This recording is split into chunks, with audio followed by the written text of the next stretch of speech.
Hi, everybody. Today is Saturday, August 23rd, 2025, and our new friend, Tony Aguilar, Lieutenant Colonel, former U.S. Green Beret, who was in Gaza. Welcome to our program, Tony. Thank you. It's a pleasure. Thank you for having me. Let me start, Tony. Many of us have heard of you because of what you experienced in Gaza. We don't know, most of all, don't know what's going on there. We have some sort of information by these videos, pictures coming out of Gaza, but we don't know what really is going on there. What was somehow shocking to you when you got there? There were two aspects of my experience in Gaza that really stood out to me that I would consider that were shocking. One, the first day I went into Gaza on the 24th of May, and seeing just the level of destruction, the level of um, just annihilation, that everything had been flattened and everything had been destroyed, no signs of life. Everything was beyond what you would see in war. This is annihilation, and that was shocking because I've been to um, many places in the world in fighting wars, and I've been in combat in some pretty intense warfare. Through Iraq, Baghdad, Mosul, Sadr City, Fallujah, Taji, Anbar province, some of the hardest and most destructive fighting during the war, all over Afghanistan, Helmand province, Kabul, Kandahar, um, and then in Syria, in Darwazar and Raqqa, and seeing the destruction in the fight against ISIS. Nothing I've experienced or witnessed compares closely to the level of destruction and the absolute annihilation that is going on currently, have gone on, and that it is going on in Gaza, and it's disturbing. It's disturbing and it's shocking. The other aspect is what the Gaza Humanitarian Foundation is doing, and what the nation is a part of, in terms of the deliberate, the planned and deliberate operation to displace the population, of Gaza to the south. To At this point, from what I saw and what I knew to be true, facts on the ground, is that the plan for the secure distribution sites in the south, they were always intended. They were planned from the beginning to be humanitarian transit areas for the entire population of Gaza to be displaced to the south, to house them in this incredibly large and vast tent city, if you will. So you've seen pictures and you've seen from the news, when you see the large white tents that you see in Gaza, where the displaced Palestinians who have lost their homes, where they live in these internally displaced persons camps. Um, that's in central Gaza. That's Nasser camp, Khan Yunis camp, Mawasi camp, Rafah camp. In the remnants of what was once Rafah camp in the very far south, it's no longer there. But where Rafah camp was is where Secure Distribution Site 1 was built. So the IDF pushed all the Palestinians that were there into the north, into the central corridor, into the Mawasi camp, Khan Yunis camp, spread them through the existing camps, and then put Secure Distribution Site 1 in the area where the Rafah camp was. So that area once was a displacement camp. Now it will be again, and the intent is to displace all of the Palestinians from northern Gaza, Jabalia, Gaza City, from central Gaza, um, from Berij to Rafah to Khan Yunis and um, Mawasi, all the way down to southern Rafah near the Egyptian border. That's happening right now. What I saw while I was there the fact that that was something that was already planned and that was the intent going forward was shocking to me. It was without words to understand how the United States is involved in this and how the world is standing by and watching as this happens. Because right now, with the initiation of Operation Gideon's Chariots 2, which is the offensive into Gaza City, 48 hours ago, Israeli Defense Ground Forces crossed the Netzarim corridor into Gaza City to begin that clearing. And this is, you can see this on the news every day. And Palestinians are being displaced to the south, from the central to the south, from the south to central, and central to south, where eventually all of the Palestinians will be displaced to the south in this humanitarian assistance transit area. And what the world will soon see is what the final solution is.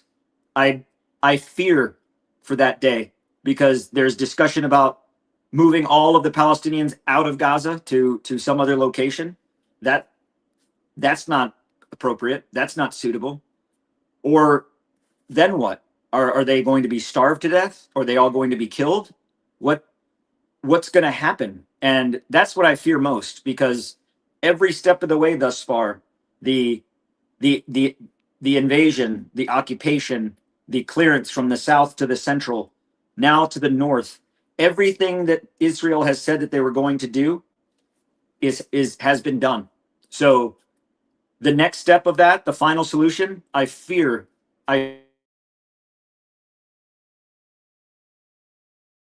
Palestinians, and I fear for the world and what we're going to witness if we don't take action now. Yeah. Tony, when it comes to the starvation and the case of helping Gazans, what is, because the official narrative on the part of Israelis somehow believes or trying to convince the public opinion all around the world that there is no starvation going on in Gaza. We're not doing anything. If something happening is because of Hamas. It's not about IDF and what Israel is doing. And less than that, even GHF is not responsible for that. Who's responsible for the starvation going on in Gaza? The Israeli government and GHF. The Israeli government is the brains behind the plan, and GHF is the agent or the tool in implementing that plan. The Gaza Humanitarian Foundation is not feeding the population. The Gaza Humanitarian Foundation is starving the population under the camouflage of humanitarian aid, and they are only leading to more starvation. If you consider just the sheer numbers and the amount, the Gaza Humanitarian Foundation has not met the need by even 3% since their inception, since they began on the 26th of May until today. They've been operating at providing less than 3% of what the need is daily.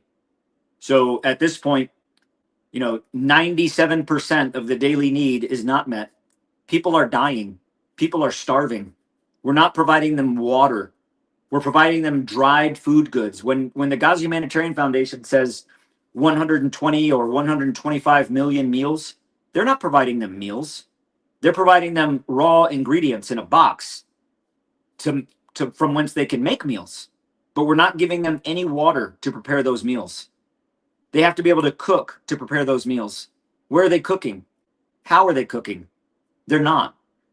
The Gaza Humanitarian Foundation is an agent of genocide.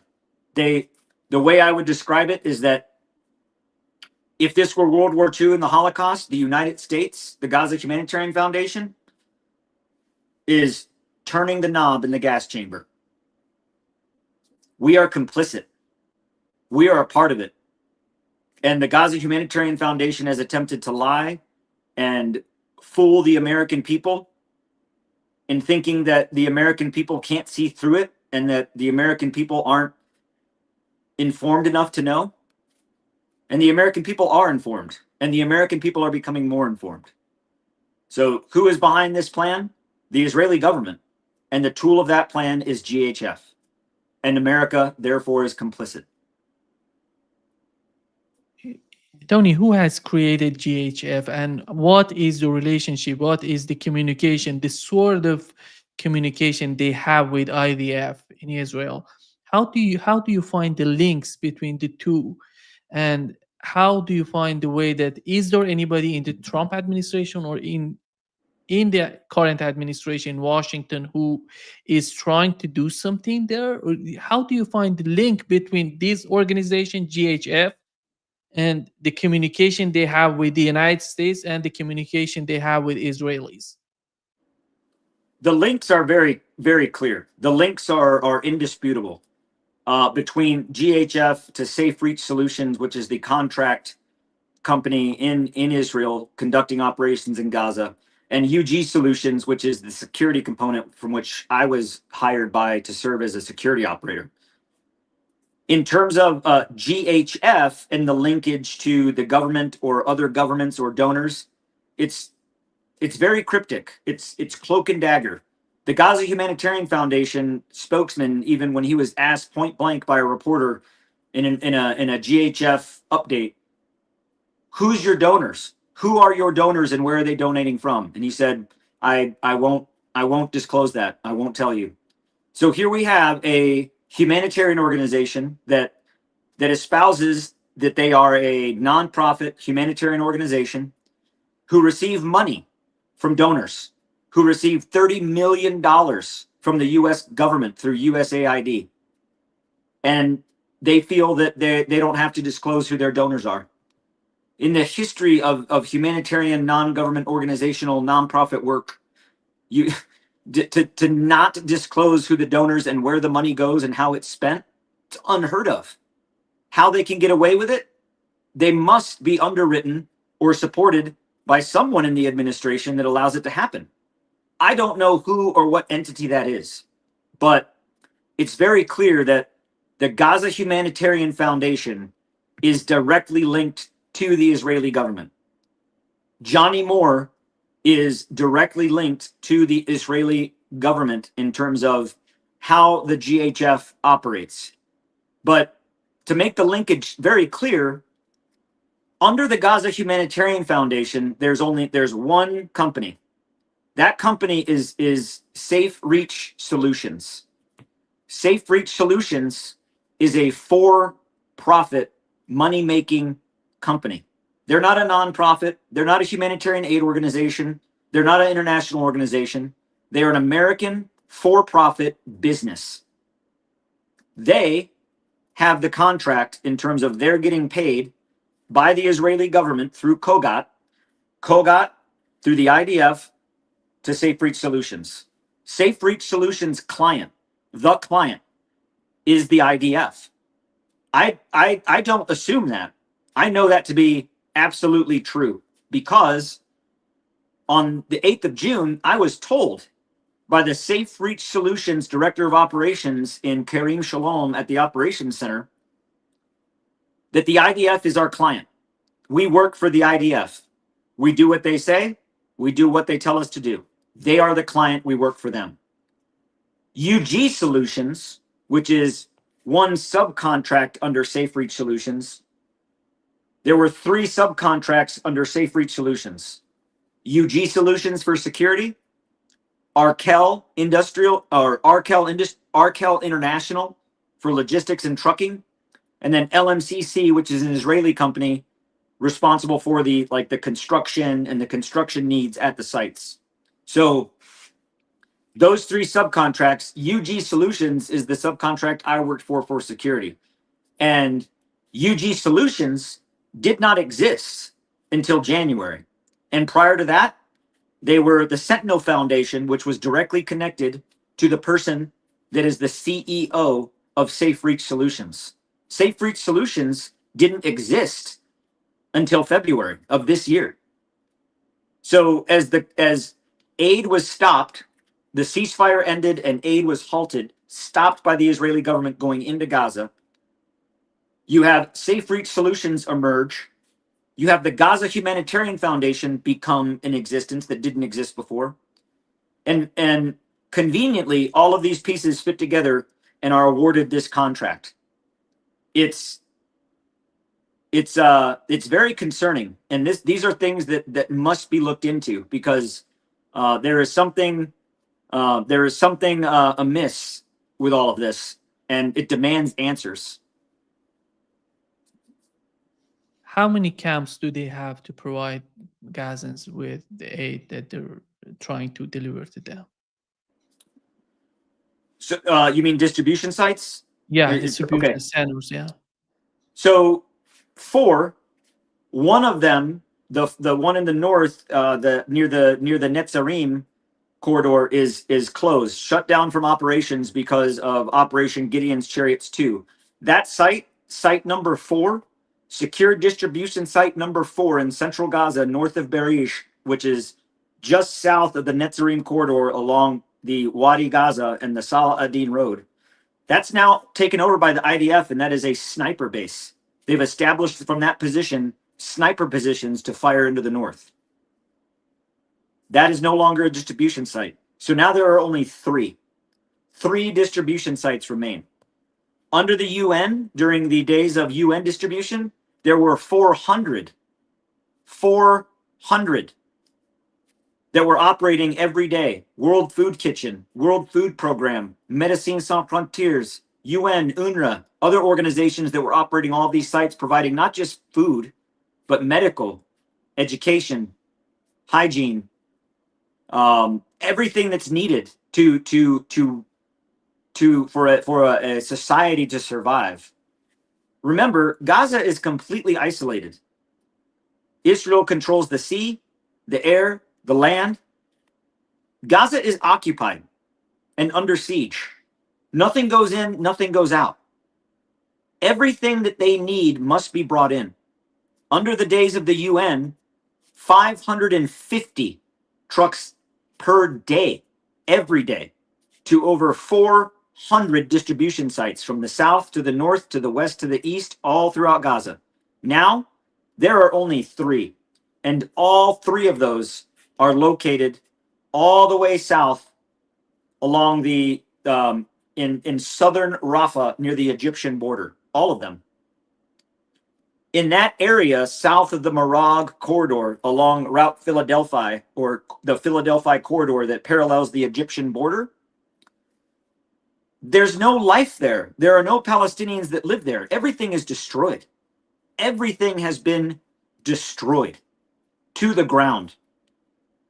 So the distribution sites were put in a place where there are no people to service, where the Palestinians, in order to reach the sites, have to walk 8 to 10, sometimes longer, more. For people coming from the north, for people that are being pushed out from northern Gaza, that have to travel the coastal corridor all the way south, it's 23 kilometers one way. The sites were intentionally built as a planned mechanism for displacement, to displace the entire population to the south. And right now, as we speak, as Operation Gideon's Chariots 2 is undergoing in the north, Palestinians are being forced south into this encampment area that GHF will run and GHF will provide guards for. By all intents and purposes, it's a concentration camp. It is concentrating the population of Gaza into one small area, and the GHF, under UG Solutions, will provide the guards for those bases. They're now doing biometrics, retinal scans, fingerprinting, facial recognition to process everybody into this camp. GHF puts it out, oh, we're going to allow people to reserve a meal. So in order to reserve a meal, we need to biometrically scan their information. That doesn't make sense at all. That's not fooling anybody. They're doing biometric collection, and you know who owns the database of that biometric collection? All the biometrics that are scanned that go into the database, you know who owns that database? The Israeli Defense Forces own that database. The Gaza Humanitarian Foundation is a tool of genocide. Wittingly, knowingly, and gladly taking the money to do it.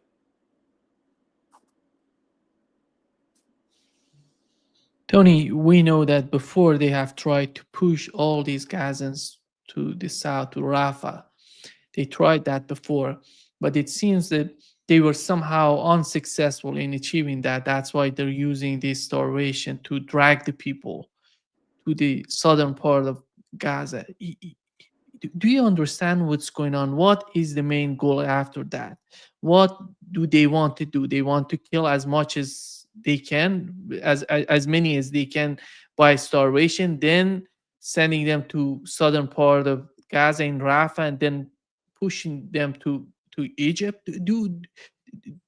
I want to know what the people who are living in Gaza, how do they feel? What do they talk about when they're seeing what's going on with the situation they're feeling there? So the Israel and the IDF are succeeding in their plan. They are succeeding in their attempt to displace and push the Palestinians south through central Gaza. So the Netzarim corridor in the north, the Netzarim corridor bisects through a military perimeter all of the rest of Gaza from the north. And by the north, I mean Gaza City, Jabalia. All of the north is isolated. Nothing can go in, nothing can come out. Nothing can cross the Netzarim corridor. Everything to the south of the Netzarim corridor, all the way to the Marag corridor, is where Palestinians still live freely to an extent. Most of the homes, most of the neighborhoods, most of the living has been destroyed, and they're now in camps in the central area. South of the Marag corridor, there's nothing. It's been destroyed. It's been flattened. No one lives there. So, as operations were conducted south of the Marag, they pushed everybody out of Rafah, out of Tanfal Suna to the north, leveled everything, established these distribution sites that are now going to become humanitarian transit areas, concentration camps, and they're going to move everybody from central to the south. It's already happening. That's happening right now. As the population in the north is pushed out of northern Gaza as the military operation continues to the north. Operation Gideon's Chariots 2 started at the Netzarim corridor, and it will push and clear north all the way to the Gaza-Israeli border near Erez. That's happening right now. So as the population that's still alive, mind you, many, many thousands of people will be killed in the coming days, in the coming weeks in Gaza City and Jabalia. Thousands are going to be killed by airstrikes, from starvation, from explosions, from building collapses. Thousands will die. Thousands. What remains will be pushed to the south along the coastal corridor, all the way down to the south, where the Gaza Humanitarian Foundation will receive them and put them into these humanitarian assistance transit areas that they call them. That is happening. What do the Palestinians, what do Gazans feel? They're helpless. They have no voice. They have no champion. They have no one to speak up on their behalf to show the world what's happening. I was at site number 3, and site number 3 is I worked at all the sites 1, 2, 3, and 4 before 4 closed. I worked at all. I've experienced at all the sites. On this particular day at site number 3, the IDF called us on the radio and said, "Hey, clear the site, get the civilians off the site." And we were moving forward, communicating with them. It's time to go, time to move. And I said to this young girl and her family that were in front of me, I said, "Okay, it's time to go home. It's time to go home." And she takes out a picture and she says, "This was my home. My home was right here. It's been destroyed. I have nowhere to go." And then she looked me right in the eyes and she said, "You go home." That's how they feel. And they have every right to feel that way.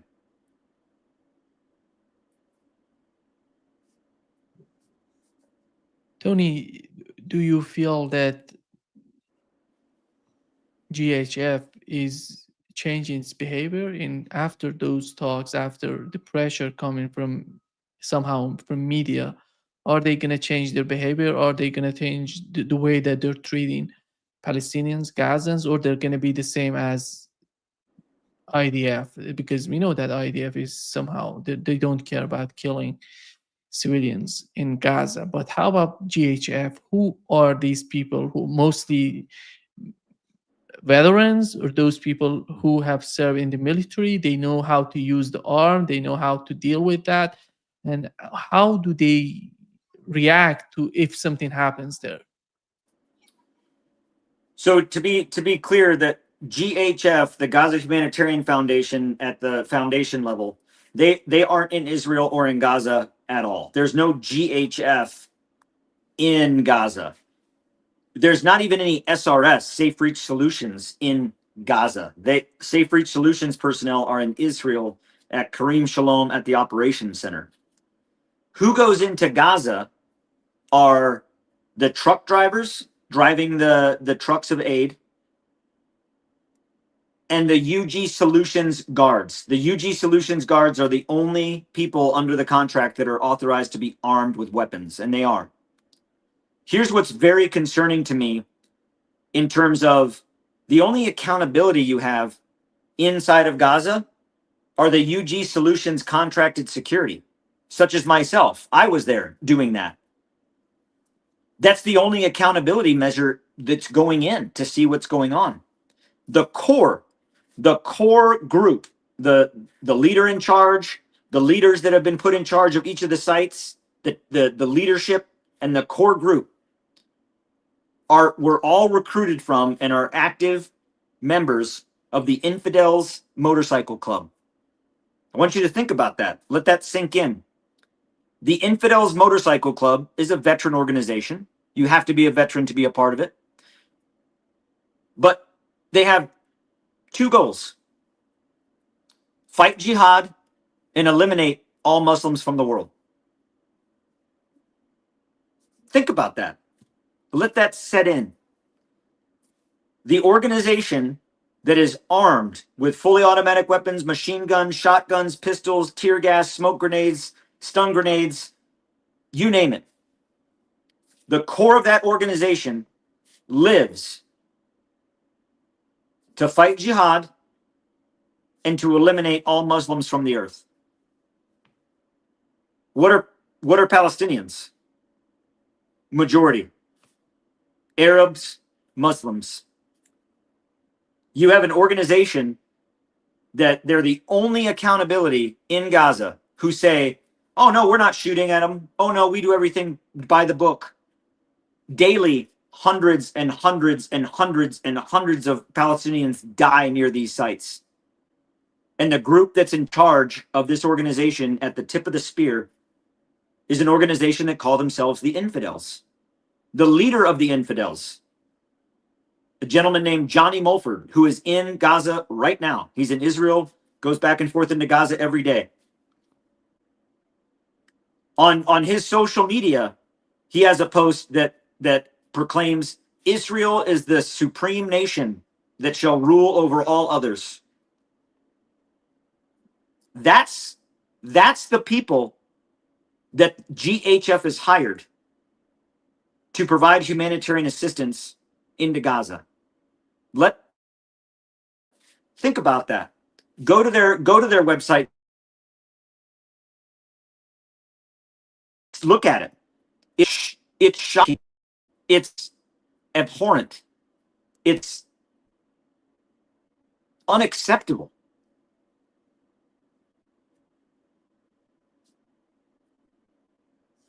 Tony, who, because whenever we talk about Gaza, they're talking about Hamas being responsible for doing this, doing that, and stealing the aid and all of this. Did you watch any Hamas fighter during those days that you were there in Gaza, or seen anybody using weapons attacking the people who are trying to help them? So my experience in Gaza, just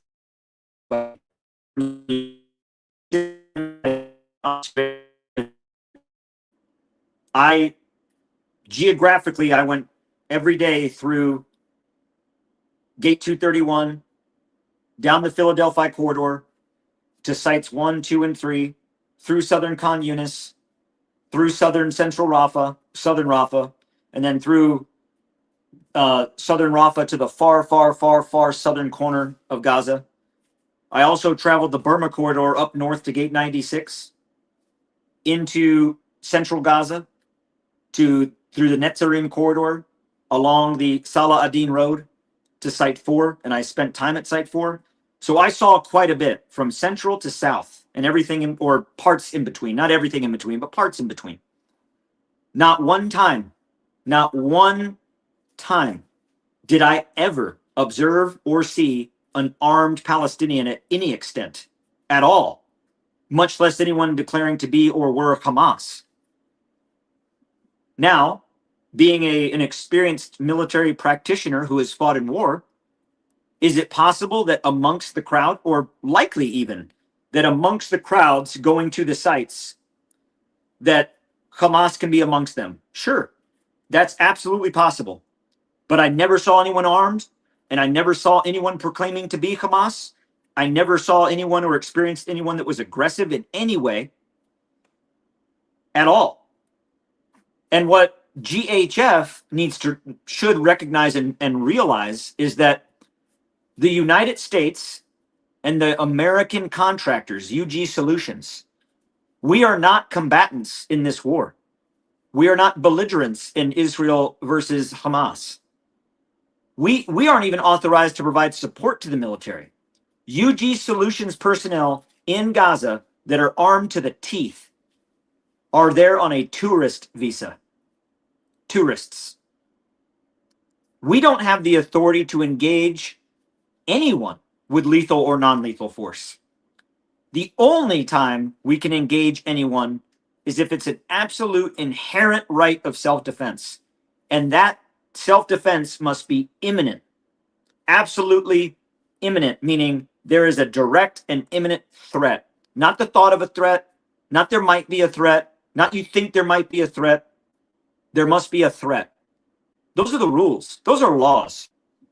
So UG Solutions, UG UG solution. You were talking Solutions. about at the moment that you mentioned UG solution is shooting, and they just frozen, and Okay. we didn't hear anything about. So as you see in the videos with the shooting and there's no return fire, the IDF are not in a battle. The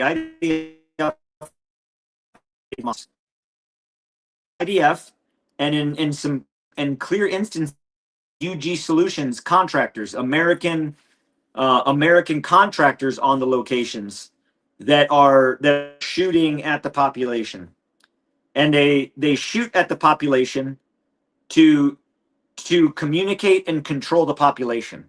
So if I'm a UG Solutions contractor or I'm an IDF soldier and I see a large group of Palestinians moving towards the sites, I will shoot at them to prevent them from coming closer, or to direct them to turn a certain way, or shoot at them to get them to leave the site. And what happens is that when you have thousands and thousands of people that are moving to the sites, you have large crowds. You have people coming into the site, people going out of the site. The entrance and the exit both converge at the same point off of the Marag corridor. So you have these large populations that are just crammed, like crushed into these areas, and it's very difficult to move. And so the IDF will shoot at them to scare them, if you will, to get them to move. And that in and of itself is a war crime. The unarmed civilian population are not combatants. The civilian population, it is not okay or under any means acceptable to shoot at a civilian population, to communicate with them, or to move them. There's no justification for it. To target, which means shooting in the direction of or shooting at, not just shooting at a person directly, but shooting into a crowd or shooting at their feet or shooting in their direction. That is a violation of the protocols of the Geneva Convention. The Gaza Humanitarian Foundation, in a press conference, even said themselves, against my accusations of shooting at the crowd, they said on the record, we shoot toward the crowd. We shoot at their feet, we shoot over their head, we shoot into the berms, and sometimes shoot into the air. They just admitted that they commit war crimes.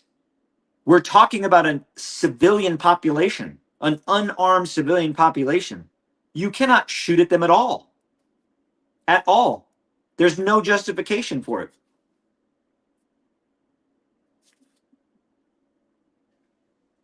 Tony, you mentioned one of the stories that I've heard from you. It was the one about Amir, that who came long way to do something, to gather something for his family.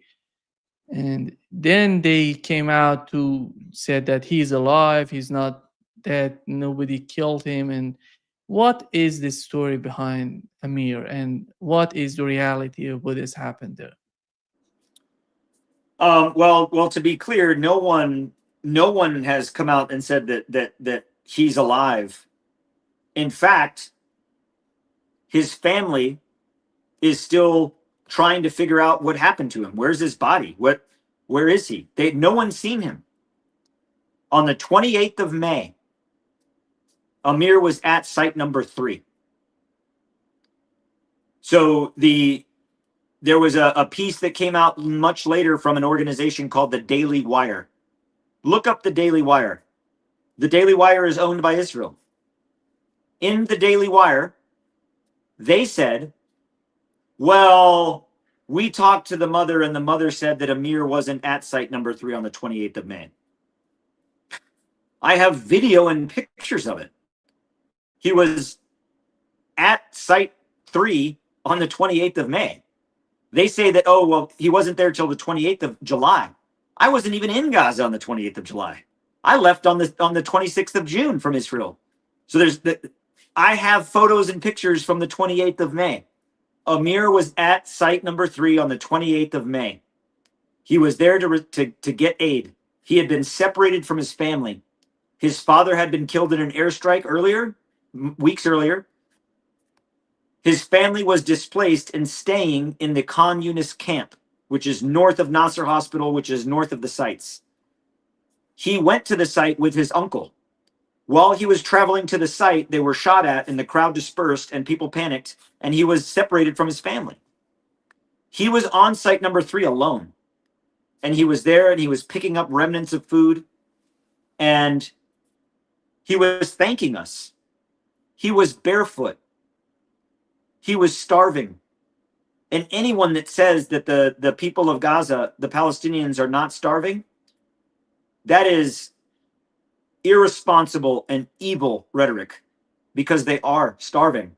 This young boy, his fingernails crumbling and dry from malnutrition, his skin just completely dry and tight from being dehydrated.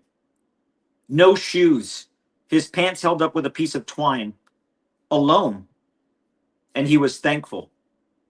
He came over to us to thank us. And as he left, and the UG Solutions contractors were throwing stun grenades and shooting into the air and firing tear gas, the crowd panicked and they started to run. The larger group of civilians that were on the site that left the site had already left a few minutes before. The Amir and others that were there on the site were the people that got there later than the big group, women and children who can't run as fast or run as fast or as far. And again, he's wearing no shoes. So as this crowd was pushed out and they were panicking and running because they were being fired at with tear gas and stun grenades and bullets, the IDF at that location, and if anybody goes back and watches the BBC interview that I did, Jeremy Bowen opens up that interview with a video. And he says in that video, this may look like a battle scene. It is not. It is a distribution site. When you see the Palestinians that are laying down in the low ground in the dirt on both sides of the road, that that road that's in between that group of Palestinians, that's the road that exits site number 3. That's the road that connects. You see the power lines? That's the Marag corridor. That road that they're all laying down on, where you see the bullets hitting, and then you clearly hear the bullets flying into the crowd. That is exactly at the intersection of the exit to Site 3 and the Marag corridor. That's where that happened. So as this group is being rushed off the site and they're in panic, the IDF are already shooting at the crowd to get them to stay west, to not come east. So as this crowd is running off, they run into this wall of gunfire. They run into this wall of bullets. And this group, you see people drop to the ground, you see people crawling, you see people dragging other people, you see people picking up people, you see people drop to the ground dead. And Amir was amongst them. A shot to the torso, a shot to the leg, dead. And the weapon that was firing, that's a 7.62 millimeter coaxial machine gun that's mounted to a tank. Fully automatic machine gun that fires a 7.62 round. That bullet dismembers you when it hits you. It is a that machine gun is used to take out enemy vehicles or enemy equipment. And it's being used on people. Unarmed people, civilians, women and children, many of whom are starving. So for anyone that says that Amir is still alive and that didn't happen, where's Amir? Where is he? Where is he? Amir is dead. And he died at the hands of the IDF. And GHF is complicit in that for their role in it. For not only Amir, but hundreds and thousands like him. And hundreds and thousands of Palestinians that have died in that same manner. CBS ran a piece a couple nights ago. I implore everybody to go watch this because there's another whistleblower. The person on that CBS interview, that's not me. He's anonymous, but it's not me. That individual recollects the same incident where he, as a truck driver, he was a contracted truck driver under GHF Solutions, recollects and confirms on video of bullets and bombs and mortars and machine gun fire. He even confirms that when Palestinians were killed outside the sites, that the GHF trucks loaded up bodies and took them away to dispose of them. That's coming from a person that drove the truck, a contractor. So to anybody that questions or doubts the validity of that, you need to look at yourself in the mirror because it's true. Don't look away. Don't say it didn't happen. Don't try to make excuses or justify it. It's wrong. It's a war crime. It's evil. And the United States, right now, the United States is complicit in it. What is the combination of forces at the sites that you've mentioned? 3 sites that are providing Gazans with aid. Are they reservists? Are they professional snipers? Who are these people? I'm talking about the IDF. So in this area south of the Marag corridor, where at once that was the combat sustainment, combat employment area for fighting in central Gaza for Operation Gideon's Chariots. Those are reservists. They're IDF reservists, all of them, conscripts and reservists that are being pulled into service. You see on the news, I think it was 60,000 that are being called up into service, compulsory service, conscripts. And that's the IDF in the South. They're reservists. The reservists were called into training or called onto duty. They don't get training. They're not professional soldiers that spend their time in the military training. They didn't get a lot of training going in, and it shows. They aren't trained, and they don't have the experience to operate in an environment that is that complicated and that complex and that dynamic. It takes a lot of experience to operate in an area like that and do so with ethics and morality. Yeah. When it comes to international community and Europeans, you talk about, you see Europeans, you see in the Middle East, you see even in the United States, many people want to help Gazans. But what would be the solution to what's going on in Gaza? Do you think that GHF and IDF has shown any sort of credibility to continue with the aid, or we need something else happening, somehow revolutionizing the system that is trying to provide Gazans with the aid? What should be done, in your opinion, to help them? So for the international community, airdrops, that doesn't help. Airdrops, you need 1,000 aircraft. 1,000 aircraft to deliver enough aid to provide a day's worth of meals for the population of Gaza. That's not going to happen. There aren't enough aircraft between the Allied forces to do that on a sustained basis. Airdrops are a platitude, wallpaper, camouflage. Nice gesture. It's better than nothing, but that's not the solution. The solution is for the international community to call for an end to the charade that is the GHF. The GHF is the camouflage for the tool of displacement. It's the camouflage to allow the IDF and the Israeli government to displace the entire population under the auspice of humanitarian aid. The Gaza Humanitarian Foundation doesn't have the capacity, the experience, or the ability to provide humanitarian relief, humanitarian assistance, and humanitarian aid at scale. They do not have the ability, and they're not doing it, and they haven't done it. What the world community needs to do, what could really matter, united front, standing against the Gaza Humanitarian Foundation being shut down, because the Gaza Humanitarian Foundation is owned by, is controlled by, if you will, the IDF. It's not unilateral or independent. It's controlled by the IDF. The GHF needs to stop. The United States needs to put its diplomatic efforts and its money into the United Nations. The world needs to support the United Nations, and the United Nations needs to be able to go into Gaza in full force, all crossings, 550 to 600 trucks a day. The humanitarian relief experts, the humanitarian assistance experts, doctors, nurses, engineers that can assess the power and the sewage. Humanitarian assistance is much more than just dried food in a box. Humanitarian assistance is the whole of society.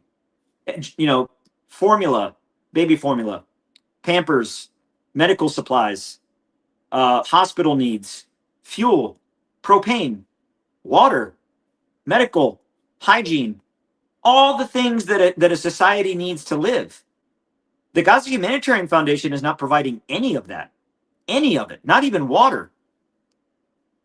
The United Nations should be supported by the international community without question, and allow the United Nations to go in and do the work that they've been doing for 80 years.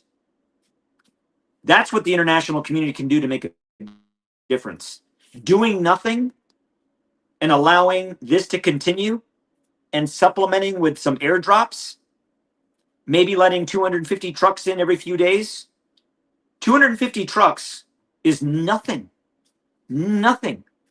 The requirement is 550 trucks per day, every day.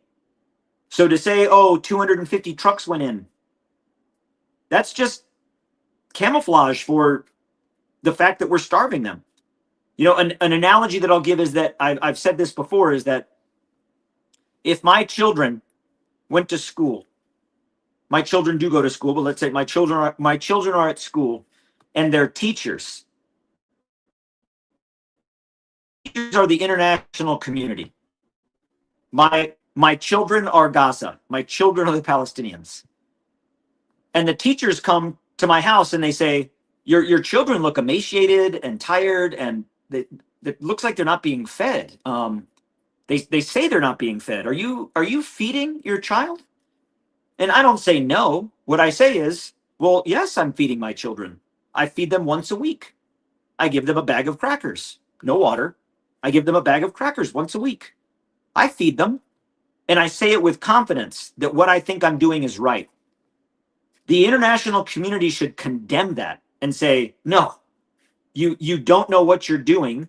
Your children should be taken from you because you aren't responsible, and you go to jail. The Gaza Humanitarian Foundation shut down. Leaders should be held accountable for their role in the continued starvation and genocide. And they should cease. The United Nations is designed and equipped for this. And let's all remember, the United Nations was stopped from going in. UNRWA, World Food Program, World Food Kitchen, MSF, others, International Red Cross, Red Crescent, were stopped from going in under the position, under the allegation that Hamas was taking all of the food, taking all of the aid. Yet, a few weeks ago, two Israeli organizations, the United Nations, the United States, and European nations, through their investigation and assessment, have all come out unilaterally, or excuse me, in a united message of there's no evidence or proof of that. There's no evidence or proof that Hamas was taking all of the aid. So the premise as to why the aid stopped is not true.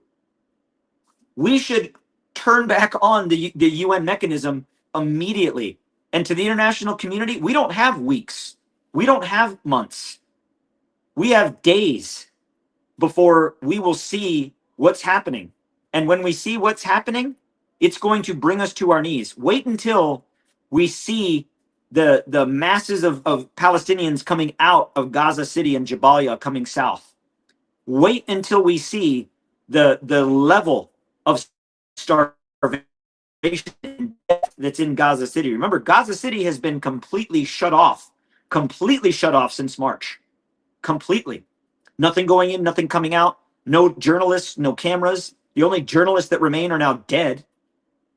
The world is going in for an awakening. And right now we have the opportunity to do something about it. One day, and one day soon, everyone will say that this was wrong. Are we going to say that this was wrong in the ashes of the Palestinians that have been killed and it's too late? It's too late to do anything now. Or are we going to do something now when we know it's wrong before it's too late? And again, to the international community, we don't have weeks and months. This is a matter of days. And when that day comes, if we as a world community, the United States, Arab nations, Europe, Africa, Southeast Asia, the world doesn't stand up against this, we only have ourselves to blame. It's our fault. If the United States wants to find out what's going on in Gaza, how can they receive the information? Are they going to get it from, I'm talking about these sites, these camps that they're trying to, these help centers, and are they going to get it from GHF? Are they going to get it from IDF? Who's providing the United States with information considering those sites? Well, the GHF provides all the information directly to the administration in terms of what's happening at the sites, and it's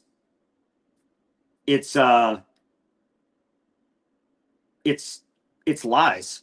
To say that we're feeding the population, lie. To say that there's no shooting or no one gets killed around or near the sites, lies. To say that the Gaza Humanitarian Foundation operates independently, lies. I was there every day, every single day at 11 a.m. on the dot.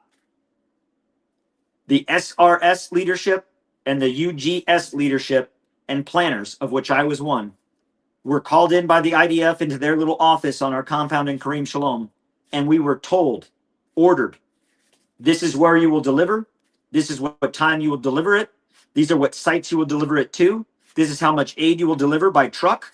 This is how long you will deliver it. They were in charge of everything. They dictated when we could go into Gaza, when we could leave Gaza, if we could even go into Gaza. Some days the IDF said, nope, no one's going in today. That should be concerning. The GHF is not an independent entity. It is an appendage, an arm of the IDF. So all of the information that goes to the administration that comes through the GHF can't be trusted. So who will inform the administration? There needs to be an independent body. The United Nations provides that. And I don't understand why the United States has turned its back and shunned the United Nations. We established the United Nations. We're one of the 6 original signatories that created the United Nations. In 1945, 80 years ago, the United States was part of that creation. Why are we turning our back on the United Nations now? Because it's Gaza? Because Israel told us to? The America I know and the America that I sworn to protect and defend for 25 years in uniform, the America I know is not an America that shapes our foreign policy and shapes what we do based on what another country tells us to do. That's not the America I grew up in. So I don't know why it's happening now. But America, Americans, voters, citizens need to stand up and condemn this. Or, mark my words, in the coming days and weeks, we will see the true horror of this. We will all say we always knew it was wrong, and it will be too late. And in the annals of history, we only have ourselves to blame. And I am serious. Yeah. Tony, do you feel that, before wrapping up this session, do you feel that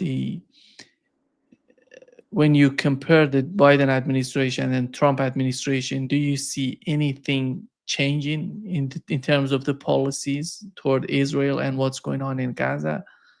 Or you see the same sort of policies, just the administration changes, but nothing that sort coming to what's going on in Gaza and Palestine? I'm not sure in terms of whether it's an administration piece, in terms of Republicans or Democrats or whomever's in office, or if it's more so a manipulation and control. I don't know enough. I don't have enough exposure or experience to the facts to know if this is policy, if this is decisions made in lack of policy. I don't think it's actually because of policy. I think it's because we lack policy. That's another piece for the United States, that this is the time. When's the last time we had an actual foreign policy? If you think about it, all the way back to the Monroe Doctrine, when the United States had an actual doctrine foreign policy, that then Theodore Roosevelt transitioned to the Roosevelt Corollary, that JFK then transitioned into the to the Kennedy approach during the Cold War. When have we had an actual codified, no joke, foreign policy for the United States? We haven't. In my years of fighting in Afghanistan and Iraq and Syria and deployments to Jordan and Tajikistan and all over the world, I felt that it was always the military chasing policy around the desert, trying to figure out what we were doing. So I actually don't think that it's because of policy. I think that it's because of a lack of policy. And in that lack of policy then becomes manipulation by Israel to dictate what we should do. For example, striking the nuclear sites in Iran. That's not in America's foreign policy. That's not in America's best interests. We did it because we were pulled into it, because a decision that Israel made to then say, well, we can't finish the job without you, America. You're the only one that has the bomb. And we did it against our policy for years of a preemptive strike against an enemy or against a nation that hasn't done anything. And that is what's happening in Gaza. Israel came into this, pulled the GHF along, and now it's gotten to a point to where the world is seeing the truth. And Israel is saying, well, we got to finish it. America, you're right here with us. Come on along. United States needs to stand up to this now before it's too late. Yeah. Thank you so much, Tony, for being with us today. Great pleasure to have you on to hear what was your experience in Gaza and your insight. I assume that you know a lot about the Middle East. You know a lot about what's going on because you've been in Iraq, as you've mentioned, in Tajikistan and in those countries. And I really believe that there is a lack of policy in the United States when it comes to the Middle East.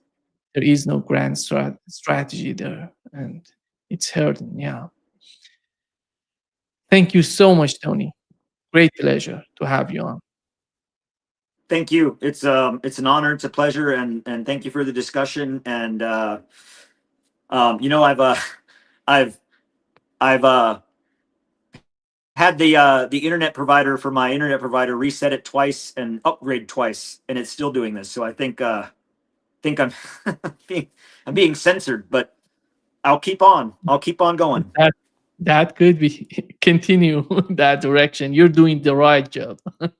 Thank you so much, Tony. Thank you, and thank you very much, and peace be with you, and bless you, and thank you for what you do, and thank you for the opportunity. See you soon. Hope to see you soon because we need to hear. I'll see you back. soon. Yeah. Yes, Bye-bye. sir. Bye bye.